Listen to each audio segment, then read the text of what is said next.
नमस्कार, आदाब। द संवाद के एपिसोड विमर्श परामर्श में आपका स्वागत है। मैं हूं परवेज आलम। आज हम बात करेंगे बच्चों को होने वाली बीमारियों के बारे में, बच्चों के स्वास्थ्य के बारे में, बच्चा के देखभाल के बारे में। तो इस ऐसी जानकारियां हम चाहते हैं कि हमारे दर्शकों तक पहुँचें, और इसके लिए ज़रूरी है कि हम बात करें किसी शिशु रोग विशेषज्ञ से। तो हमारे साथ आज हैं एक ख़ास चाइल्ड स्पेशलिस्ट जिनको एक बहुत लंबा अनुभव है शिशु रोग के क्षेत्र में, और वो इत्तेफाक है कि वो ज़िला प्रतिरक्षण पदाधिकारी भी हैं सदर अस्पताल में, और वो हैं डॉक्टर मोहम्मद मोइस। डॉक्टर मोइस साहब, आपका बहुत बहुत स्वागत है द संवाद में।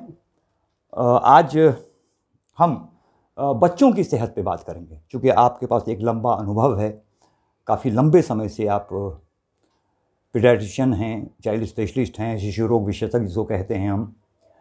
तो सबसे पहले सर हम ये जानना चाहेंगे आपसे, हम अपने दर्शकों तक ये बात पहुंचाना चाहेंगे कि जब बच्चा पैदा होता है तो क्या उसकी देखभाल उस समय से शुरू होती है, या माँ के गर्भ में जब बच्चा रहता है तो बच्चे की देखभाल वहीं से शुरू होती है? शुक्रिया। हाँ, जाहिर सी बात है, बच्चों का केयर होना चाहिए और अच्छी तरह से होना चाहिए कि child is the father of nation, जो कहा गया है बिल्कुल सही है। और जब बच्चे स्वस्थ नहीं रहेंगे तो फिर उसका जो भविष्य है आने वाला, इसलिए जनरेशन भी स्वस्थ नहीं रहेगा और सब पीड़ित हो जाएंगे। तो केयर बच्चों का जी जन्म के बाद से नहीं, बल्कि जन्म के पहले से ही शुरू होता है। कहाँ से ये केयर शुरू होता है? तो जैसे ही अभी हमारे यहाँ देश में एक ट्रेनिंग चल रहा है जी, और सारे एएनएम, सारे नर्सेज को ट्रेनिंग दी जा रही है, स्किल बर्थ अटेंडेंट। तो स्किल बर्थ अटेंडेंट, इसके माध्यम से होता क्या है कि कोई भी महिला जो प्रेग्नेंट होती हैं तो उसका care since very first day, और ये कह सकते हैं कि जैसे उसका मेंस रुक जाता है और एलिजिबल कपुल हैं, जैसे मेंस मतलब ये जी हो के वो प्रेग्नेंट हो गई, हाँ, जैसे प्रेग्नेंट हो जाती हैं तब से ही केयर शुरू कर दिया जाता है। तो कम से कम 4 एंटीनेटल चेकअप किया जा रहा है प्रसव पूर्व, डिलीवरी होने से पहले। बिल्कुल डिलीवरी के पहले। हम चाह रहे हैं आसान शब्दों में दर्शकों तक पहुंचाते हैं। तो डिलीवरी के पहले 4 जांच होता है, जिस जांच में जच्चा और बच्चा का प्रोग्रेस प्रॉपर हो रहा है कि नहीं, उस बीच में किसी तरह की असिस्टेंट की ज़रूरत तो नहीं, कोई दवा की ज़रूरत तो नहीं, उसको एसेस किया जाता है, या उस महिला में खून की कमी तो नहीं। हाँ, बिल्कुल। तो जांच करने के बाद जांच में जो चीज़ की कमी पाई जाती है अकॉर्डिंगली वैसा उसको इलाज दिया जाता है, ताकि जच्चा और बच्चा दोनों सुरक्षित रहे आफ्टर डिलीवरी। कभी कभी ऐसा भी देखा जाता है कि हमारे यहाँ, अब तो ऐसा कम हो रहा है, लेकिन प्रायः शिकायत मिलती है सुनने को कि डिलीवरी के समय बच्चा मर गया, जच्चा बच गई, एक कंडीशन। दूसरा कंडीशन होता है कि माँ मर गई, बच्चा बच गया। तीसरा कंडीशन ये भी होता है कि बच्चा भी मर गया और जच्चा भी मर गया, दोनों घटित हो गया। तो तीनों कंडीशन में कोई भी कंडीशन एक्सेप्टेबल नहीं है, इसलिए कि ऐसा नहीं होना चाहिए। तो इसी को रोकने के लिए हम लोगों ने अपने यहाँ सारे जितने भी एएनएम हैं हमारे हेल्थ डिपार्टमेंट में, सबको ट्रेनिंग दिया है, और मेन ट्रेनर के रूप में मैं ही हूँ। डॉक्टर मोहम्मद मोइस मेरा नाम है, और पिछले 10 साल से मैं ट्रेनिंग देता आ रहा हूँ, और अभी भी 500 के आसपास जो एएनएम अपने ज़िला में आई है, नई बहाली हुई है, उनको भी हम समझते हैं कि लगभग 200 एएनएम को ट्रेनिंग दिया जा चुका है, और बाकी जो बची हुई है एएनएम उसके लिए भी प्लानिंग चल रही है, और 1-2 महीना के बाद उन लोगों को भी देना शुरू किया जाएगा। तो बच्चों का जो देख रेख होता है यकीनन डिलीवरी के पहले से होता है, और डिलीवरी के बाद जब दुनिया में बच्चा आ जाता है, जैसे बेबी आता है, पहला काम क्या होगा? पहला जैसे बच्चा पैदा हुआ, जैसे बच्चा बाहर आता है तो क्या किया जाना चाहिए? जैसे बच्चा बाहर आया तो कॉर्ड जैसे हम बांधते हैं, तो बच्चा का फर्स्ट क्राई, जो पहली बार चिल्लाता कान में आती है, आवाज़ हेल्दी रहता है, तो बहुत खुशी का एहसास होता है कि बच्चा हमारा सेहतमंद है। यानी बच्चा चिल्लाएगा, बच्चा चिल्लाया और आवाज़ गूंजी, तो ये गूंजने की जो आवाज़ आती है उसको हेल्दी आवाज़ कहा जाता है, हेल्दी क्राई कहा जाता है। जी। और हेल्दी क्राई बच्चा के अच्छा और सेहतमंद होने का वो पहचान होता है। जो बच्चा यूँ कहिए कि जितना जल्दी रोता है घर में उतनी जल्दी खुशी आती है, उतनी ज़्यादा खुशी आती है। जो बच्चा रोने में देर करता है, पैदा होने के बाद, हाँ, बच्चा पैदा हुआ और रोने में देर किया तो समझिए कि कोई खतरा है। हाँ, खतरा है। उसके परिवार में खुशी नहीं बल्कि वो गम का माहौल हो जाता है कि बच्चा जन्म ले लिया, 1 घंटा हो गया, आधा घंटा हो गया और अब तक नहीं रोया है। इसके पीछे क्या कारण होता हाँ, है? तो होता क्या है कि बर्थ के पहले जो बच्चा बाहर आने के क्रम में जी। जो इंटरनल प्रेशर बनता है, बच्चेदानी का प्रेशर बनता है और रास्ता जो बर्थ कैनाल होता है, दोनों में जो प्रेशर बनता है, जो दबाव बनता है, तो बर्थ कैनाल का नॉर्मल साइज का होना ज़रूरी है। अच्छा। अगर बर्थ कैनाल नॉर्मल नहीं है और बेबी का साइज बहुत बड़ा है तो नॉर्मल रूप से वो आएगा नहीं, तो उसका भी असेसमेंट करना पड़ता है। वो प्रसव पूर्व जो जांच होता है, जो एएनएम जांच करती है, वो एसेस करती हैं कि इस महिला का जो एनाटॉमिकल स्ट्रक्चर है, अंदरूनी बनावट शरीर है, के अंदर की बनावट, जी, वो अंदरूनी बनावट है, वो नॉर्मल रूप से बच्चा को जन्म दे पाएगी कि नहीं दे पाएगी। तो उस पर जो है सो तब निर्भर करता है कि ऑपरेशन की जरूरत पड़ेगी कि नहीं पड़ेगी। हाँ, तो उसके पहले भी जैसे लेबर पेन शुरू होता है तो एक और टेक्निकल चीज़ है कि पार्टोग्राफ बनाया जाता है। अब पार्टोग्राफ के आधार पे ये फैसला किया जाता है कि इसका डिलीवरी नॉर्मल होगा कि नहीं होगा, कितना देर के अंदर हो जाना चाहिए, और उस टाइम लिमिट होता है कि इतना टाइम के अंदर अगर नहीं होता है तो फिर कॉम्प्लिकेशन बढ़ने का चांस बढ़ जाता है। डॉक्टर असेस करते हैं। यहाँ तो ये जितनी भी हमारी एएनएम है, जितनी भी नर्सेज हैं, वो सब ट्रेंड हैं, वो ऑब्जर्व करती हैं और उस ऑब्जर्वेशन का जो कंक्लूजन होता है वो कंक्लूजन हमारे मेडिकल ऑफिसर करते हैं और उसी के फाइनल डिसीजन मेडिकल ऑफिसर होगा, डॉक्टर का होगा। बिल्कुल बिल्कुल, फाइनल डिसीजन हमारे डॉक्टर करते हैं। और अगर नॉर्मल डिलीवरी होने का चांस नहीं रहता है तो फिर उसको हम लोग ऑपरेशन के लिए सजेस्ट करते हैं, ओटी में शिफ्ट करते हैं और उसका सीजरियन सेक्शन से डिलीवरी कराते हैं। तो ये है, तो ये समय रहते हुए बेबी को नुकसान पहुंचाने के पहले अगर ये फैसला हम लोग कर लेते हैं तो बच्चा और जच्चा दोनों स्वस्थ रहता है। और अगर यही फैसला करने में हम देर करते हैं या कभी कभी ऐसा होता है कि हम बोल रहे हैं कि भाई इसका सीजर होना चाहिए, सीजरियन होना चाहिए, लेकिन हमको सपोर्ट नहीं मिल पाता है गार्जियन की तरफ से, महिला के गार्जियन की तरफ से, नहीं उसका दबाव भी रहता है कि नहीं डॉक्टर साहब जैसे नॉर्मल कराने का कोशिश किया जाए, हर हाल में नॉर्मल कराइए। कभी कभी तो ऐसा होता है कि अपना पहचान भी लोग दे देते हैं कि आप पहचानते नहीं हैं मैं कौन हूँ, मैं फलां का आदमी हूँ, मैं चिलाक आदमी हूँ। तो इस तरह का भी पॉलिटिकल प्रेशर कभी कभी पड़ने लगता है। तो उस पॉलिटिकल प्रेशर में लोग डर जाते हैं और लोग नॉर्मल की तरफ कोशिश करते हैं और उसी नॉर्मल में होता है कभी ये खतरा पैदा हो जाता है और जच्चा बच्चा दोनों के लिए मतलब कि बैड सीन जैसो सामने आ जाता है। तो कभी माँ भी मर जाती है, कभी बच्चा भी मर जाता है।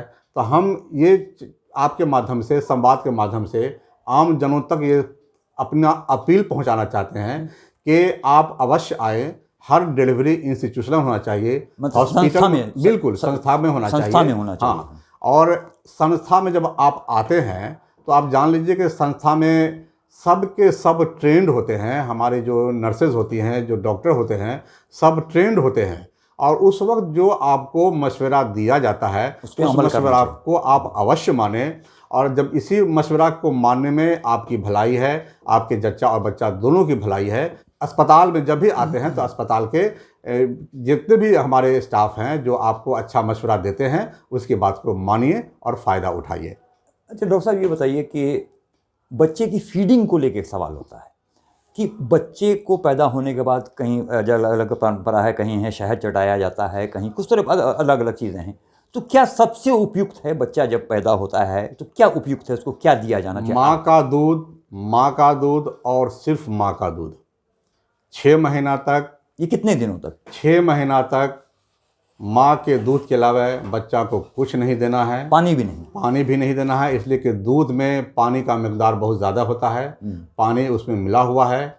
नेचर ने सब कुछ प्रोवाइड कर दिया है, जो भी उस वक्त बच्चे को ज़रूरत है 6 महीने तक जो भी ज़रूरत है वो सब माँ के दूध में अवेलेबल है।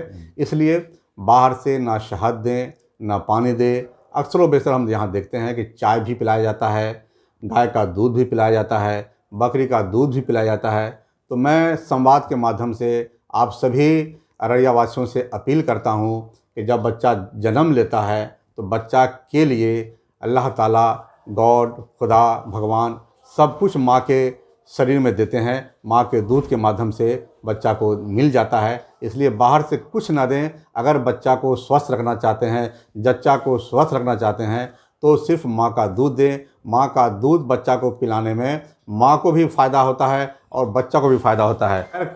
एनी टाइम बगैर खर्चा के और नॉर्मल बॉडी टेम्परेचर पे बच्चा को जिस टेम्परेचर पे दूध चाहिए वो टेम्परेचर पे माँ को बच्चा को दूध अवेलेबल रहता है। अब बगैर कॉस्ट के कोई ख़र्चा नहीं, और हमेशा जब रिक्वायरमेंट है, जब बच्चे को चाहत होती है खाने की, तो बच्चा रोता है और हंगर का एहसास होता है, माँ दूध पिलाती है। अब बच्चा दूध पीता है, फिर जैसो आराम से सो जाता है। कभी कभी डॉक्टर साहब ये आता है सुनने में कि बहुत से माओं का दूध नहीं उतरता है, मतलब नहीं ऐसा होता है कि कुछ कभी ऐसा मिलता है, क्या ऐसा है? तो होता है क्या? ऐसा भी देखा जाता है। कभी कभी दूध नहीं उतरता। दूध नहीं उतरने का मतलब होता है कभी कभी माँ पिलाना नहीं चाहती है, कि दूध तो अभी होता ही नहीं है। एक ऐसा जो मिथ है कि मिथ क्या है? हाँ, मिथ है कि प्रायः दूध तो आता है 3-4 दिन के बाद आता है। अच्छा, तो ये अवधारणा है लोगों की कि 3-4 दिन के बाद माँ दूध पिलाएगी। 3-4 दिन के बाद दूध आता है, तो दूध तो सही मानों में 3-4 दिन के बाद आता है। जो फ्री फ्लो दूध, अच्छा, जिसको आप कहते हैं दूध जो फ्री फ्लो, हाँ, वो 2-3 दिन के बाद आता है। हाँ, लेकिन उसके पहले कोलेस्ट्रॉल जो बच्चा को चाहिए, जितना मिकदार में बच्चा को चाहिए, वो अवेलेबल रहता है। दूध कोलेस्ट्रम के रूप में रहता है, गाढ़ा दूध के रूप में रहता है, जिसको हम लोग खोया भी कहते हैं। और खोया जो हम लोग अपने घर में भी बनाते हैं, कभी कभी ज़रूरत होती है, बच्चे हमारे हॉस्टल जाते हैं तो माँ 10 किलो दूध लाती है, उसको जलाती है, खोआ का रूप देती है, तो वो दूध बहुत अच्छा है। जी, और 10 किलो दूध का खोआ बना करके वो 1 किलो का उसका रूप बनता है और एक डब्बा में दे देती है कि बेटा जाओ खाओ। तो 10 किलो दूध में जो एनर्जी होता है वो एनर्जी सिमट जाता है 1 किलो खोआ में। तो आप ठीक वैसा ही समझिए, जब हम ये सोच रहे हैं तो भगवान अल्लाह जो एक बच्चा जो को जन्म दिया है, दुनिया का जो रचेता है, उसको हमसे ज़्यादा फिक्र है कि नया बच्चा जन्म लिया है, उस बच्चे को खाने में क्या चाहिए जी। तो जिसने जन्म दिया है उसको हमसे ज़्यादा सारी व्यवस्था कर दी जी। तो वो व्यवस्था कर दिए हैं।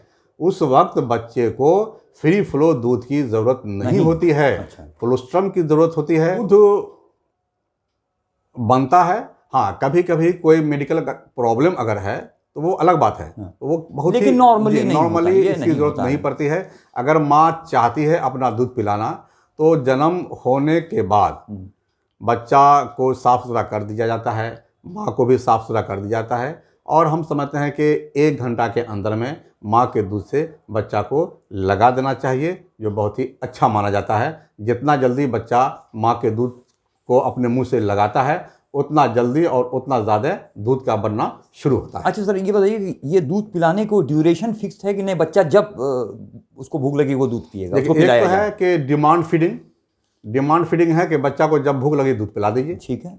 दूसरा है कि कभी कभी भी डिमांड नहीं होता है। हाँ। तो जब डिमांड नहीं है लेकिन बच्चा अगर दूध के लिए नहीं रो रहा डिमांड नहीं है लेकिन रिक्वायरमेंट तो है, हाँ, तो बच्चा का जो स्टोमक इम्पटिंग टाइम होता है, पेट के खाली होने का समय, जो प्रायः 3 घंटा का होता है। अच्छा, तो 3 से 4 घंटा, लेकिन हम लोग 3 घंटा मानते हैं। और ऐसे भी देखा गया है कि जब बच्चा एक बार दूध पी लेता है और पी करके वो सो जाता है, तो फिर 3 घंटा 4 घंटा के बाद लेकिन ये माना जाएगा कि 3 से 4 घंटे के बाद उसको पिला देना चाहिए। उसको देना चाहिए। और एक फ्रीक्वेंसी बना लीजिए, जो होता है कि जितना टाइम पे पिलाते हैं उसी टाइम पे पिलाइए और उतना ही फ्रीक्वेंसी में पिलाइए, ताकि उससे जो माँ को फ़ायदा होता है, लैक्टेशनल अमीनोरिया होता है, उस बीच में अगर मियाँ बीवी दोनों साथ रहते हैं तो अगला प्रेगनेंसी होने का चांस कम रहता है, अगर हम उसको दूध पिलाने का फ्रीक्वेंसी टाइमिंग अगर मेंटेन रखते हैं तब। अच्छा जी, तो माँ को भी इससे फ़ायदा होता है। अच्छा डॉक्टर साहब, ये बताइए कि ये डब्बे का दूध जो आता है, ये किस हद तक सब्स्टिट्यूट है? डब्बा का दूध या गाय का दूध, हम दोनों, माँ का दूध, गाय का दूध हो या डब्बा का दूध हो या किसी जानवर का दूध हो, किसी भी हाल में माँ के दूध का मुकाबला नहीं कर सकता है। ये 6 महीने तक ये अलाउड नहीं जी ना, कभी नहीं। माँ के दूध का मुकाबला तो खैर कर ही नहीं सकता है ये दूध। हाँ, कभी कभी मजबूरी होती है, मेडिकल प्रॉब्लम होता है, तो वहाँ पे मजबूरी में हम लोग टीन मिल्क लिखते हैं। वहाँ पे अलाउ करते हैं, लेकिन प्रायः हम लोग अलाउ नहीं करते हैं। अच्छा, टिन मिल के जगह पे यानी डब्बाबंद दूध की जगह पे क्या गाय का दूध दिया जा सकता है? गाय का दूध में है कि एलर्जन बहुत ज़्यादा होता है। अच्छा। तो देखा गया है कि जो बच्चे गाय का दूध पर हैं उनको निमोनिया बहुत ज़्यादा होता है, डायरिया बहुत ज़्यादा होता है, अच्छा। स्किन रैशेस बहुत ज़्यादा होता है। तो ये सब से बचाने अगर जरूरत पड़ी इसका मतलब है तो आप टिन डब्बे का दूध पिलाइए, गाय का दूध ना के दूध से पिलाइए। परहेज कीजिए। अच्छा, उससे इन बीमारियों का खतरा जी रहता जी है। जी जी। अच्छा डॉक्टर साहब, ये बताइए कि बीमारियों से बचाने के लिए, बच्चों को स्वस्थ रखने के लिए टीकाकरण किया जाता है, तो पैदा होते ही कोई टीका भी लगता है या उसके बाद टीकाकरण का क्या ड्यूरेशन है, कब तक, एक जिसको बोलते हैं पूर्ण प्रतिरक्षण, संपूर्ण जी प्रतिरक्षण? हाँ, हमारे यहाँ टीकाकरण प्रोग्राम तो बहुत मजबूती से चल रहा है। क्या है मतलब? जन्म से लेकर के 5 साल की उम्र तक टीका जो बिल्कुल फ्री में दिया जाता है। ये हॉस्पिटल्स सभी में फ्री में बच्चों दिया को जाता है? बिल्कुल फ्री में सभी अस्पताल में अवेलेबल है। जैसे बच्चा जन्म लेता है, जन्म के तुरंत बाद 3 टीका बच्चों को दिया जाता है। उसी टाइम? जी हाँ, उसी टाइम दिया जाता है। ये कौन कौन से टीके पड़ते हैं? पहला टीका तो होता है ओरल पोलियो का ड्रॉप, हम लोग पिलाते हैं, पोलियो ड्रॉप पिलाते हैं। Polio drop. दूसरा BCG का टीका लगाते हैं जी, जो ट्यूबरकुलोसिस से बच्चों को बचाता है, टीबी से बचाता है। टीबी से बचाता है।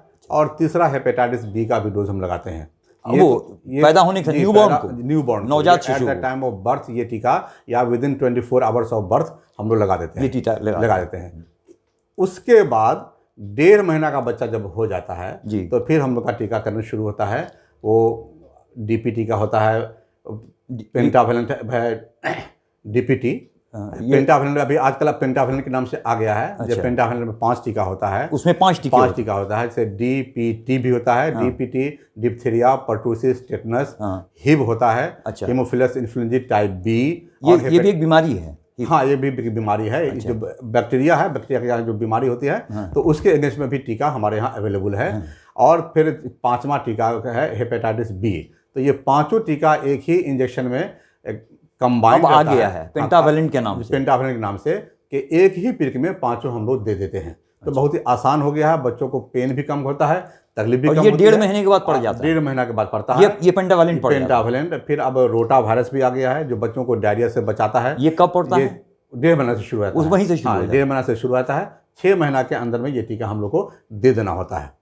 तो फिर 1.5 महीना के बाद, फिर 1.5 महीने के बाद कब जाएंगे? 1 महीना के गैप पे फिर ये सब टीका देते हैं। फिर 2.5 महीने पे देंगे? फिर 3.5 महीना पे देते हैं। अच्छा, 3.5। फिर जी उसके बाद हम लोग 9 महीना की उम्र में टीका देते हैं जो MR का टीका कहलाता है, मिजिल्स और रूबेला। और उसी 9 महीना की उम्र में बच्चों को विटामिन A का खुराक पिलाते हैं। जी। और फिर उसमें एक जापानीज 1 साल का बच्चा जब हो जाता है तो JE का भी टीका लगाते हैं, जापानीज इंसेफेलाइटिस का, वो टीका देते हैं। 1.5 साल पे हम पहला बूस्टर देते हैं। और फिर जब 5 साल का बच्चा हो जाता है तो उसको हम दूसरा बूस्टर देते हैं। जब 5 साल की उम्र में दूसरा बूस्टर हम दे देते हैं बच्चों को, तो कहा जाता है कि बच्चा अब हमारा कंप्लीट इम्यूनाइज्ड हो गया। अब बच्चों को जो कॉमन बीमारी हमारे यहाँ है उस बीमारी से 5 साल लगता है? जी हाँ, कंप्लीट। बिल्कुल बिल्कुल। मतलब एक बच्चे को 5 साल के जो कार्ड बनता है, बिल्कुल बिल्कुल, उस कार्ड के हिसाब से उनको टीका पड़ना है जी अस्पताल में। जी। और एकदम निःशुल्क है? बिल्कुल, कोई पैसा कोई पैसा नहीं, किसी को भी कोई पैसा कुछ नहीं नहीं। देना है। और ये टीका प्राइवेट क्लिनिक्स में भी पड़ता है? ये टीका प्राइवेट क्लिनिक्स में भी पड़ता है, लेकिन नाम कुछ बदला हुआ है। अच्छा। वो IAP का शेड्यूल है जो हम लोग भी देते हैं अपने यहाँ पर। जो भी लोग स्वेच्छा से आते हैं मैं उनको भी देता हूँ, लेकिन ऑलमोस्ट प्राय सब सेम है। अच्छा जी। लेकिन कोई फर्क नहीं है? कोई फर्क नहीं है, क्वालिटी भी सेम है। चाहे यहाँ ले या वहाँ ले, क्वालिटी सेम है। दोनों की इफिकेसी लगभग बराबर है। प्रभाव दोनों का एक ही है, एक ही तरह से फायदा दोनों करता है। अच्छा डॉक्टर साहब, ये बताइए कि बच्चों में कॉमनली कौन सी बीमारियां होने का डर रहता है? देखिए, और किस उम्र तक ये बीमारियां का डर रहता है? जो हम लोग देखते हैं अपने क्लिनिक में भी देखते हैं। और इसमें सर एक बात और हम चाहेंगे कि क्या कोई एरिया स्पेसिफिक बीमारी भी है क्या, कि जैसे इस क्षेत्र में आप जो बहुत लंबे टाइम से प्रैक्टिस कर रहे हैं, तो क्या इस क्षेत्र में कुछ खास बच्चों के रोग आपको सामने आ रहे हैं क्या? जो कॉमनली हम देखते हैं कि 2 तरह की बीमारी तो खैर बहुत ज़्यादा है, एक निमोनिया के रूप में और दूसरा डायरिया के रूप में। ये 2 बीमारियां हैं बहुत ज़्यादा, जहाँ अररिया के हर कोने से मरीज़ हमारे यहाँ आते हैं।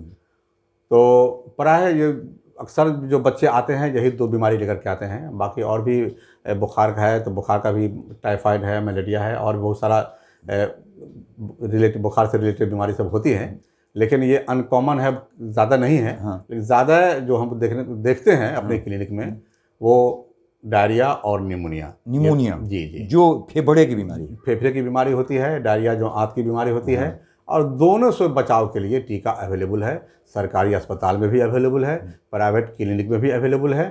और अगर गार्जियन अपने बच्चों को टीका टाइमली दिलाते हैं तो मैं समझता हूँ कि उनके ये जो 5 साल वाला टीका उसमें सब कवर हो जाता है। बिल्कुल बिल्कुल। तो उनके बच्चे, मैं उस 5 साल में एक टीका का नाम लेना भूल गया, उसमें एक न्यूमोकोकल कंजुगेट वैक्सीन भी आता है, पीसीवी, जो बच्चों को निमोनिया से बचाता है। जी जी हाँ, उसका टीका तो उसका भी टीका होता है, मैं भूल गया। तो वो भी टीका हमारे सेंटर पे अवेलेबल है, दिया जाता है।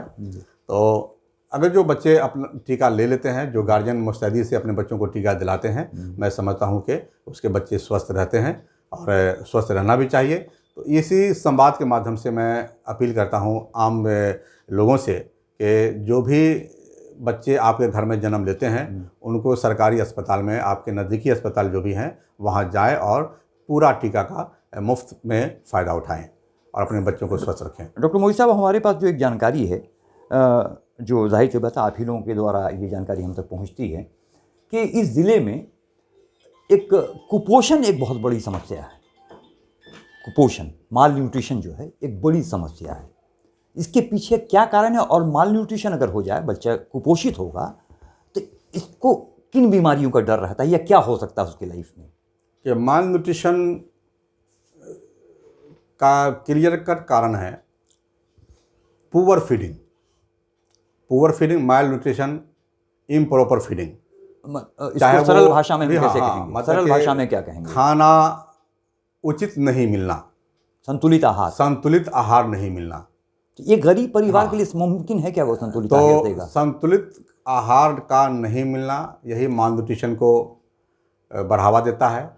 तो मैं देखता हूँ आपके ज़िला में NRC के तौर पे यहाँ चल रहा है, जहाँ माल न्यूट्रिशन के बच्चों का इलाज किया जाता है। उसमें मनस्मिक बच्चे भी आते हैं, क्वाशरकोर के बच्चे भी आते हैं, और कोई बच्चे ऐसे भी होते हैं जिसमें दोनों मिला हुआ रहता है, मनस्मिक भी मिला रहता है और क्वाशरकोर भी मिला रहता है। तो दोनों का पहचान अलग अलग है। मनस्मक जो होता है वो बिल्कुल दुबला पतला होता है, देखिए कि हड्डी पर सिर्फ चमड़ा का लेयर है, तो जिसमें कंप्लीट एनर्जी की कमी होती है।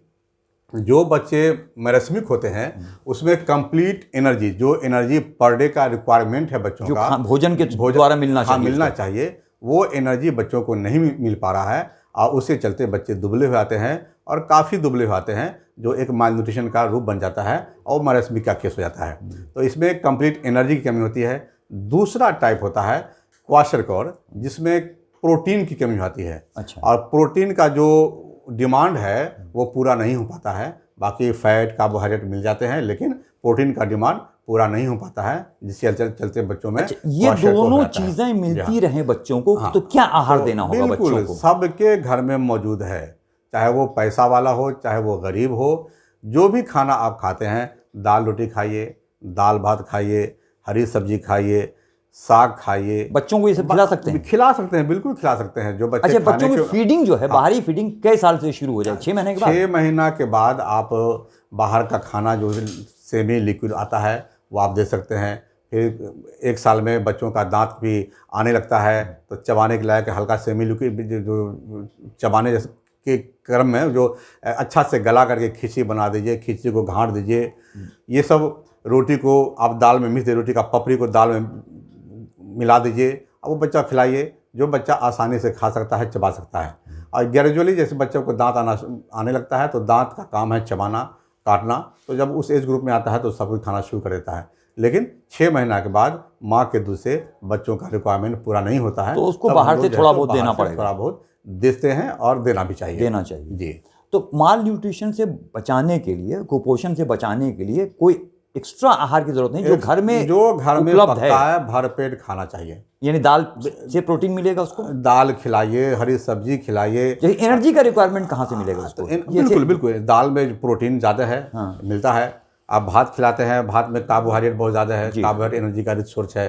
आप जो दाल बनाते हैं, सब्जी बनाते हैं, उसमें तेल भी डालते हैं, जो फैट का रिच सोर्स माना जाता है। अच्छा। तो ये तीनों जब टूटता है तो कैलोरी का फॉर्मेशन होता है, और वो कैलोरी जो है सो एनर्जी के रूप में मतलब दाल भात सब्जी भी अगर बच्चे को रेगुलर खिलाया बिल्कुल, जाए बिल्कुल, तो बिल्कुल। भी वो मालन्यूट्रिशन से बच जाएगा, बच सकता है। बशर्ते कि गार्जियन ये माँ बाप ये देखें कि वो टाइम पे खाए। बिल्कुल बिल्कुल। दाल चावल सब्जी ही कहीं जी, जो जी, भी हमारे पास उपलब्ध जी, है, जी, जी। तो ये सारे परिवारों में उपलब्ध होता है कमोबेश, हर जगह हर जगह उपलब्ध होता है कि वो खिला सकते हैं बिल्कुल। और अपने बच्चे को कुपोषित होने से बचा सकते हैं। अच्छा, कुपोषण का एक कारण नाटापन भी है क्या? देखिए, कुपोषण का के कारण से क्या होता है? कारण से नाटापन हो सकता है अगर बहुत लंबे दिनों तक बच्चा कुपोषित है और जो बढ़ाए ग्रोथ में, लीनियर ग्रोथ में जो चीज़ की ज़रूरत है वो अगर बच्चे को नहीं मिलता है तो वो बोन का जो जोड़ होता है, जोड़ जल्दी फ्यूज कर जाता है, हड्डी का जोड़ जो है, हाँ। वो जल्दी फ्यूज कर जाता है और फिर उसकी लंबाई नहीं बढ़ पाती है, तो उसको हम लोग कहते हैं स्टंटेड ग्रोथ। हाँ, स्टंटेड ग्रोथ कहते हैं।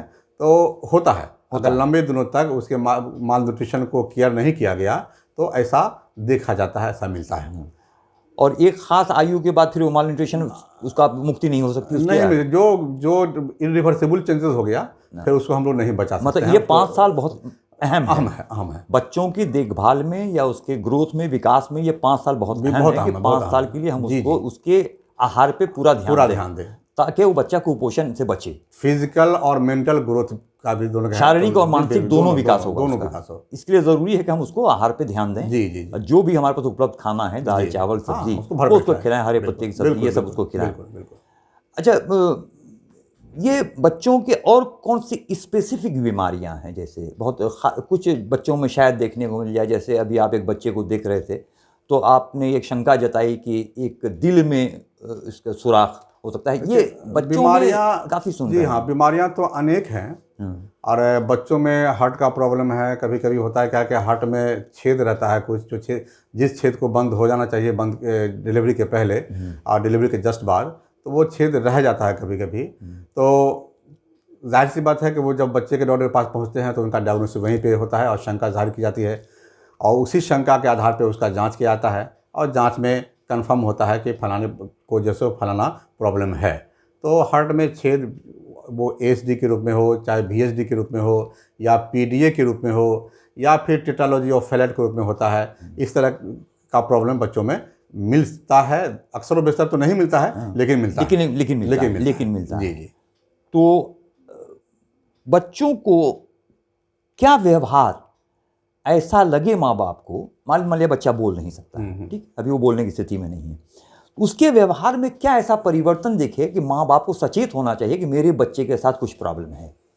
तो देखिए, सबसे पहला माँ का गोद जो होता है, कहा गया है कि वो बच्चा के लिए पहला स्कूल भी है, माँ का गोद पहला अस्पताल भी है, हम कह सकते हैं। इसलिए कि शंका वहीं पे जाहिर होती है कि मेरे बच्चे को शायद कुछ प्रॉब्लम है, इसको लेके अस्पताल चलना चाहिए जी। तो जो बच्चा हेल्दी होता है, पहला के दूध अच्छा से पिएगा जी, प्रॉपर वे में पिएगा और भर पेट पिएगा, और दूध पिएगा, पेट भर जाएगा, फिर दूध को वो अपने आप छोड़ देगा, बच्चा सो गया जी। फिर जब भूख लगती है तब बच्चा उठता है, या जब बच्चा डिफिकेट करता है, यूरिनेट करता है, जब उसका डायपर गीला होता है तब फिर उठता है। फिर माँ अपने तजुर्बा के आधार पे देखती है बच्चा रो रहा है, तब फिर उठाती है, देखती है डायपर गीला है तो फिर डायपर को बदल देती है। तो धीरे धीरे माँ को भी अनुभव हो जाता है कि जो मेरा बच्चा रो रहा है वो भूख से रो रहा है कि बच्चा डायपर गीला कर दिया उसी चलते रो रहा है। तो माँ को अनुभव हो जाता है और अकॉर्डिंगली वो करती है। लेकिन यहाँ पे ऐसा है कि माँ को कब एहसास होगा कि मेरा बच्चा बीमार है या कुछ अंदरूनी प्रॉब्लम है। पहला, बच्चा प्रॉपर फीडिंग नहीं करेगा, ठीक से वो दूध नहीं पिएगा। दूसरा, दूध पिएगा तो पीते पीते बहुत जल्द थक जाएगा। अच्छा। पेट भरने के पहले ही बच्चा को पसीना चूना शुरू हो जाएगा और थकावट से महसूस हो जाएगी, बच्चा पुअर फीडिंग करेगा। अच्छा। तीसरा है कि बच्चा पी रहा है दूध लेकिन ग्रोथ प्रॉपर नहीं हो पा रहा है, दूध पीने के बाद भी ग्रोथ प्रॉपर नहीं हो पा रहा है।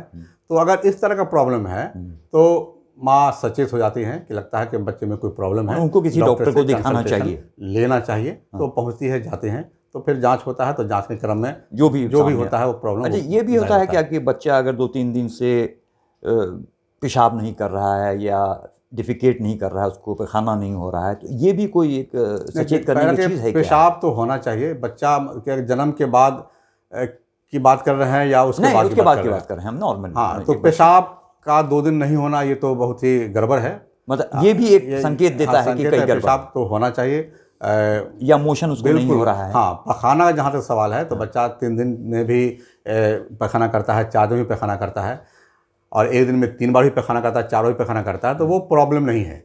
अगर बच्चा एक बार पखाना किया और वो बहुत ही हेवी अमाउंट में करता है, वो वाटरी रहता है, हाँ, जो बच्चे को पानी की तरह करता है, हाँ, तो और जो जिसके चलते बच्चा में प्रॉब्लम आ सकता है, तो वो समझिए कि वहाँ पे माँ को होशियार हो जाना चाहिए। और कभी कभी बच्चा 2 दिन 3 दिन में भी पैखाना करता है और कोई प्रॉब्लम नहीं है, तो वहाँ पे घबराने की कोई बात नहीं है। कोई बात नहीं है। लेकिन पेशाब का होना डेली जरूरी है, पेशाब होना चाहिए बिल्कुल बच्चे को। अगर नहीं होता है एक आध दिन तो ये इसका मतलब तो सचेत हो जाना चाहिए, सचेत हो जाना चाहिए, सचेत हो जाना कि कोई प्रॉब्लम है बच्चे के साथ। बिल्कुल हम यही जानना चाह रहे थे कि क्या इसका भी कोई संबंध है इसके से। अच्छा डॉक्टर साहब, एक चीज़ हम अंतिम में आपसे ज़रूर पूछना चाहेंगे कि जहाँ तक हमने पढ़ा है और कई और डॉक्टरों से जो जर्नल्स में भी आते रहते हैं, न्यूज़ में भी आते रहते हैं, एंटीबायोटिक्स को लेकर के बहुत ज़्यादा तरह के विरोधाभासी बातें आती हैं सामने, और ख़ास करके बच्चों के बारे में कहा जाता है कि कुछ डॉक्टर्स अनावश्यक रूप से एंटीबायोटिक्स का इस्तेमाल करते हैं। हर एंटीबायोटिक्स बच्चों को नहीं दिया जाना चाहिए, एंटीबायोटिक्स से परहेज़ किया जाना चाहिए। तो आपकी क्या राय है इस पर? ये बिल्कुल सही है कि बिला वजह एंटीबायोटिक का इस्तेमाल नहीं करना चाहिए, और बहुत से डॉक्टर लिखते हैं मोर देन 1 एंटीबायोटिक लिखते हैं, 2-2, 3-3, कभी कभी तो हमारे यहाँ तो आता है पुर्जा, कभी कभी देखते हैं कि 5-5 एंटीबायोटिक लिखा हुआ है। तो अफसोस होता है, लेकिन कुछ कर नहीं सकते हैं। तो हम सिर्फ ये पूछना चाह रहे थे कि क्या इससे बचना चाहिए? हाँ, बिल्कुल बचना चाहिए। बिला वजह एंटीबायोटिक का इस्तेमाल नहीं होना चाहिए।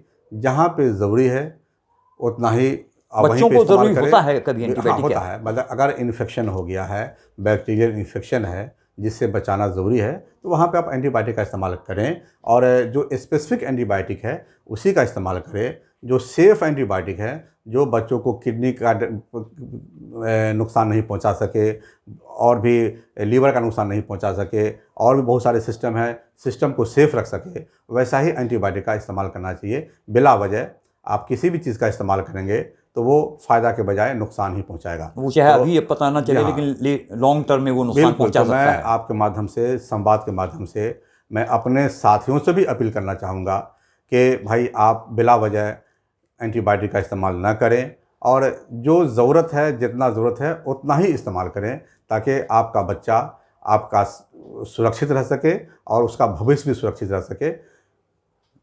डॉक्टर साहब, एक अब तो शायद कम हो गया, पहले काफ़ी देखने में आता था और काफ़ी ये सेल भी होता था, कुछ घुट्टी आती है, कुछ अलग अलग नामों से घुट्टी आती है, ग्राइप वाटर्स आते हैं, ये बच्चों को पिलाया जाता था। अब कितना प्रचलन ये तो देखिए, ये तो है कि इसका क्या इस्तेमाल, इसका इस्तेमाल फायदा है? जिस साइड से हम हैं, जहाँ से जिधर से हम मेडिकल साइंस की बात कर रहे हैं, मेडिकल साइंस हमारे, हम मेडिकल साइंस जो हमने एलोपैथ की पढ़ाई की है, एलोपैथ साइंस में इस घुट्टी का और ग्राइप वाटर का कोई रोल नहीं है, कहीं पर से इसका कोई रोल नहीं है। इसका कोई बस माँ का दूध और जो जनरल खाना हमारे घर में पकता है, बस वही काफ़ी है, और ये सब की कोई ज़रूरत नहीं है। बस पानी की ज़रूरत पड़ती है तो पानी पिलाइए, जो पानी हमारे घर में है, अवेलेबल है। अच्छा, अगर एक बच्चे को डायरिया हो गया, मान लिया कि वो सारे एहतियात के बावजूद भी कभी पानी के इन्फेक्शन से, कभी किसी वजह से उसको डायरिया हो जाता है, किसी बच्चे को, उसकी उम्र 2 साल भी हो सकती है, 4 साल भी हो सकती है, तो ऐसी सूरत में प्रथम उपचार क्या होगा, क्या करना चाहिए? डायरिया का मतलब होता है कि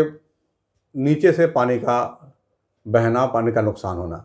डायरिया हो गया तो फ्रीक्वेंसी बढ़ गया, नॉर्मल कंसिस्टेंसी और नॉर्मल फ्रीक्वेंसी से अगर ज़्यादा मोशन हो रहा है तो हम उसी को डायरिया कहते हैं जी। तो जाहिर सी बात है, जब डायरिया हो गया तो पानी का लॉस होगा, मिनरल्स का लॉस होगा। तो हर हाल में सबसे पहले पानी का जो लॉस हो रहा है उसको हम रिप्लेस करेंगे, चाहे वो शुरू में हम तो ओरल देते हैं जो ORS के रूप में है। बहुत एक परिवार मान लिया कि बहुत दूर देहात में है, बिल्कुल, उसके बच्चे को हो गया, रात में हो गया, बिल्कुल, वो क्या करे उस वक्त? तो अगर हो गया, वैसे अब तो हर जगह हॉस्पिटल पहुंचने में समय लगेगा उसको, हर जगह ORS अवेलेबल है, अब हर काउंटर पे ORS अवेलेबल है। अगर आप बनाना नहीं जानते हैं तो आप दुकान में ORS की जो जाइए, पाउडर आता ORS है का वो जो पाउडर आता है घोल, लीजिए हाँ। और 1 गिलास पानी में उसको घोलिए और बच्चा को पिलाना शुरू कर दीजिए।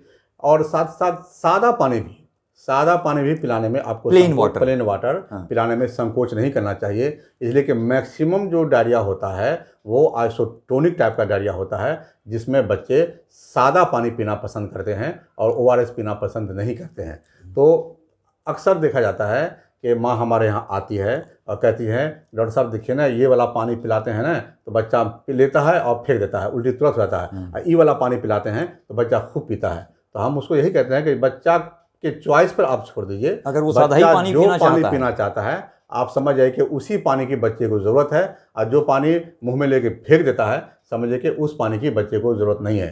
तो बॉडी खुद डिमांड करता है, खुद ब खुद डिमांड करता है कि हमको क्या चाहिए, जो उसको चाहिए वही उसको उस समय अच्छा लगता है। जी। अगर प्लेन वाटर पी रहा है तो समझिए कि बॉडी को प्लेन वाटर की कमी हो गई है, प्लेन वाटर चाहिए। और यदि ORS इलेक्ट्रोलाइट की उसको पसंद है तो समझिए कि उसको इलेक्ट्रोलाइट की कमी हो गई है, इलेक्ट्रोल पाउडर इसको घोल करके उसको पिलाना चाहिए। अच्छा, ये जो बच्चों को अस्पतालों में भी हमने देखा, अब तो सदर अस्पताल में भी हो गया है कि एक क्या बोलते हैं उसको, जो ICU में एक वो लगा रहता है जिसमें बच्चों को रखते हैं, आप उसको वार्मर अब कहना चाह रहे हैं, वार्मर है, वार्मर और इंक्यूबेटर जो हैं, हाँ। तो वो है क्या कि वो किस परिस्थिति में बच्चों को वहाँ रखा जाता है? बच्चे जन्म लेते हैं तो प्रायः तो 90% देखा गया है कि बच्चे नॉर्मल होते हैं, उस बच्चे को किसी सपोर्ट की जरूरत नहीं पड़ती है। लेकिन 5-10% जो बच्चे ऐसे होते हैं जिनको सपोर्ट करने की ज़रूरत पड़ती है, उसका बॉडी का टेम्परेचर कम होता है, ऑक्सीजन की कमी होती है, तो ये सब हम बाहर से असिस्ट करते हैं। वहाँ पे रेडिएंट वार्मर होता है, जब वार्मर में रखते हैं और तब बच्चे का बॉडी गर्म होता है। और अगर हम नहीं रखेंगे तो प्रायः देखा गया है जैसे कि बच्चा जन्म लेता है तो उसका डेथ 2 कारण से होता है।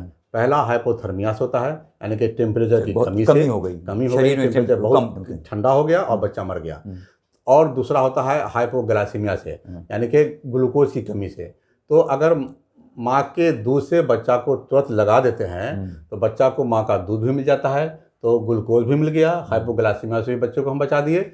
और दूसरा, माँ के बदन की जो गर्मी है वो भी बच्चे को मिल जाती है, वो भी गर्म हो जाता है, वो भी बच्चा गर्म हो जाता है। तो हाइपोथर्मिया से भी हम बचा देते हैं। इसका मतलब ये भी हुआ कि हम जब बच्चा पैदा होता है तो हम उसको गर्म कपड़े में लपेट के रखें, इसका मतलब। और बिल्कुल बिल्कुल, आप अक्सर वैसे देखिएगा कि जो अच्छे परिवार के लोग होते हैं डिलीवरी के पहले से तैयारी करते हैं कि डिलीवरी के टाइम में क्या करना, आप भी बताइए क्या करना चाहिए। तो साफ कपड़ा हो, सूती कपड़ा हो, उसको अच्छी तरीके से धो लीजिए, धूप में सुखा दीजिए, उस पर प्रेस कर दीजिए और तब उसको रखिए बच्चा को लेने के लिए। तब आपका बच्चा सुरक्षित रहेगा, स्वस्थ रहेगा। और अक्सर हम देखते हैं अस्पताल में जो माँ बहनें आती हैं डिलीवरी के समय में, तो घर का जो सबसे ख़राब कपड़ा होता है, जो पुराना कपड़ा होता है, जो सबसे गंदा कपड़ा होता है, वही कपड़ा को लेकर के आती हैं और उसी कपड़ा में लेती है। बहुत ही ख़राब लगता है, बहुत अफसोस होता है। इन्फेक्शन का भी डर, इन्फेक्शन का डर तो रहता ही है और इन्फेक्शन हो भी जाता है। तो मैं आपके माध्यम से लोगों से अपील करता हूँ कि अपने बच्चा को हमेशा साफ कपड़ा में, स्वस्थ कपड़ा में रखें और शरीर को गर्म रखें और माँ का दूध एज पर डिमांड बच्चों को पिलाएं।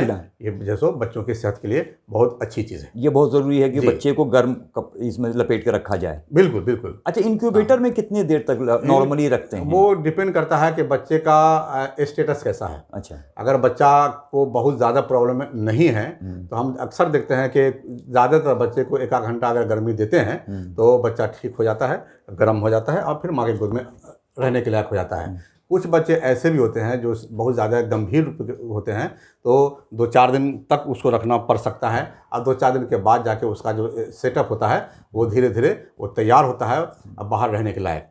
कभी कभी ऐसा भी होता है कि जो काफ़ी गंभीर होता है तो बच्चे को हम लोग बचा भी नहीं पाते हैं, बच्चे डेथ भी कर जाते हैं। तो अब है कि डेथ का रेट बहुत कम गया है। पहले जो जितना डेथ हुआ करता था, अब ये सब सिस्टम जब हमारे अस्पताल में आ गया है तो डेथ का रेट बहुत कम गया है। ये बच्चों को साफ सुथरे कपड़े में रखना चाहिए। बिल्कुल। अच्छा, एक परंपरा अपने तरफ से डॉक्टर साहब हम देखते हैं, मतलब उस परंपरा के पीछे एक भावना है कि एक प्यार की भावना है, लेकिन ये मेडिकली कितना सही है कि बच्चे को हम चेहरे से पे चूमते हैं?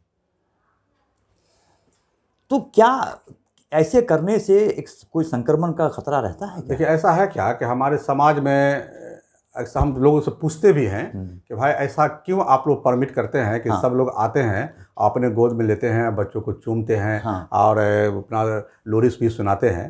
तो मैं इसको नहीं पसंद करता हूँ। मेडिकली ये और सही करना है भी नहीं, बिल्कुल सही नहीं है, नहीं करना चाहिए। तो लोग का जवाब मिलता है लोगों का कि हम लोग की मजबूरी होती है, अगर उसको हम अलाउ नहीं करेंगे तो वो नाराज़ हो जाएंगे और बुरा भला शायद वो बोल के चले जाएं। तो उसी से बचने के लिए कि समाज का कोई आदमी हमसे नाराज़ न हो, उसके चलते लेकिन ये सही नहीं है कि बच्चे को चेहरे को चूमा जाए। बस दीजिए भाई, बच्चा आपको पसंद है तो आप दूर से ही बच्चों के लिए दुआ कर दीजिए, दूर से ही आशीर्वाद दे दीजिए और दुआ कीजिए कि बच्चा स्वस्थ रहे। जब बढ़ेगा तो फिर आप खिलाइएगा, दुआ दीजिए। अभी आपकी दुआ की ज़रूरत है उसको। अच्छा, बच्चों को स्पर्श करने के बाद भी लोगों को हाथ धोना चाहिए?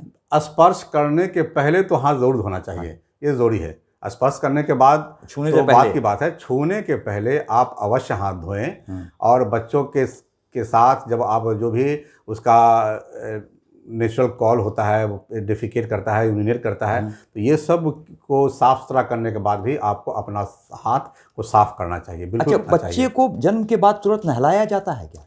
तुरंत नहलाना नहीं चाहिए, इसलिए कि बच्चों के बदन पे जो अंदर से रेशा रहता है, जो छोटा छोटा आप देखते होंगे कि झिल्ली नुमा परत रहता है, वो परत बहुत ही मुफीद होता है बच्चों के लिए, फ़ायदेमंद होता है जी। बच्चों को इन्फेक्शन से बचाता है। अच्छा। साथ ही साथ बच्चों को गर्मी प्रदान करता है और साथ ही साथ एक लेयर का काम करता है, इसलिए कि उस प्रोटेक्टिव लेयर, सुरक्षा कवच, प्रोटेक्टिव लेयर का काम करता है। उस वक्त बच्चों का स्किन जो होता है वो थिन होता है और को हाथ भी, अगर आप थोड़ा सा कड़ा हाथ है आपका, जो मेहनत कश इंसान है उसका हाथ कड़ा हो जाता है, अगर वो बच्चे के स्किन पे हाथ फेर देंगे तो शायद उस पर रैशेस जैसे डेवलप कर जाए। अच्छा। है ना? तो इतना कभी कभी सॉफ्ट होता है, तो उससे बचने के लिए भी वो जो झिल्ली आता है, वो झिल्ली बच्चों को तुरंत नहलाने की जरूरत नहीं है। आप बस बच्चों को आप साफ रखिए, साफ कपड़ा से पोंछ दीजिए। जो माँ के पेट का जो पानी है वो पानी सूख जाएगा, झिल्ली बच जाएगा और वो झिल्ली धीरे धीरे 2-4 दिन में वो ख़त्म हो जाएगा। जो हमारे यहाँ हमारे समाज में कंसेप्ट है छठी का, 6 दिन का, तो 6 दिन का जो आइसोलेशन पीरियड होता है वो जच्चा और बच्चा दोनों के मोहब्बत को, दोनों के बॉन्ड को स्ट्रॉन्ग करता है और साथ ही साथ बच्चों में फीडिंग रिफ्लेक्सेस को बढ़ाता है और बच्चों को अब माँ को ज़्यादा मौका मिलता है कि एक दूसरे को समझने का मौका मिलता है। माँ को ज़्यादा मौका मिलता है बच्चों को दूध पिलाने का, बच्चा को भी ज़्यादा मौका मिलता है माँ के गोद में खेलने का। और ये हमारे यहाँ जो प्रथा है, ये प्रथा को हम मानते हैं, एक्सेप्ट करते हैं और इस प्रथा को हम अच्छा मानते हैं। इस बीच में ऐसा भी है कि ड्यूरिंग बर्थ कुछ बर्थ के नाल में छोटा मोटा प्रॉब्लम भी हो जाता है। जो अनसीन इंजरी होता है, वो अनसीन इंजरी अगर माँ को हम अलाउ कर दें बाहर जाने के लिए तो वो इंजरी इन्फेक्टेड हो सकता है। तो अगर उसको हम कन्फाइंड कर देते हैं, आइसोलेट कर देते हैं 1 हफ्ता तक, तो इन्फेक्शन को डर नहीं। 1.25 महीना का भी जो कंसेप्ट है वो कंसेप्ट इसी के लिए है कि माँ भी स्वच्छ रहे, सुरक्षित रहे और बच्चा भी स्वच्छ रहे। बच्चा और जच्चा दोनों का अगर हम ओपन कर देते हैं बाहर एक्सटर्नल इन्वायरमेंट से, तो दोनों का इन्फेक्शन का चांस बढ़ जाता है। इसलिए उस बीच में कन्फाइंड रहना चाहिए। बहुत बहुत शुक्रिया डॉक्टर साहब आपका समय देने के लिए। आप बहुत व्यस्त हैं लेकिन आपने संवाद को समय दिया, इसके लिए बहुत बहुत शुक्रिया। बहुत महत्वपूर्ण जानकारी आपने हमारे दर्शकों तक पहुंचाई। तो दर्शक, आप देख रहे थे संवाद, जुड़े रहिए, देखते रहिए और सब्सक्राइब कीजिए द संवाद। मैं हूं परवेज़ आलम, फिर हाजिर होते हैं आपके सामने।